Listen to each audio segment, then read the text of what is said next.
এইটা বুঝলা গেলে চলবে না, একটু আত্মীয় স্বজনের বাসায় যাও, বুঝছো না?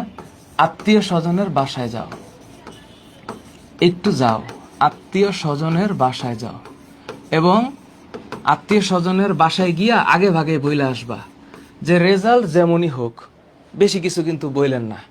এ প্লাস পাইলেও আপনি আমার চাচা চাচি খালা খালু ফুপা ফুপি, এ প্লাস না পাইলেও চাচা চাচু খালা খালু ফুপা ফুপি, কিন্তু খোঁচা দিয়েন না। ডিয়ার আত্মীয় স্বজন আগেই বইলে আসবা, ডিসক্লেইমার।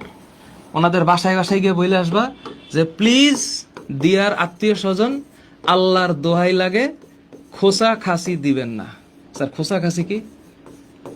এইটা হইল, আচ্ছা এটার মধ্যে কি চন্দ্রবিন্দু আছে? আচ্ছা দিলাম একটা। এ কিরে, কত পাইছিস? কত না কোচিং করছস, কত কিছু না করলি, কত পাইছিস? পরীক্ষার রেজাল্ট যেদিন দিবে এই সব কথা যেন তারা না বলে, এই জন্য আগে ভাগেই একটু সেট আপ দিয়ে রাখবা।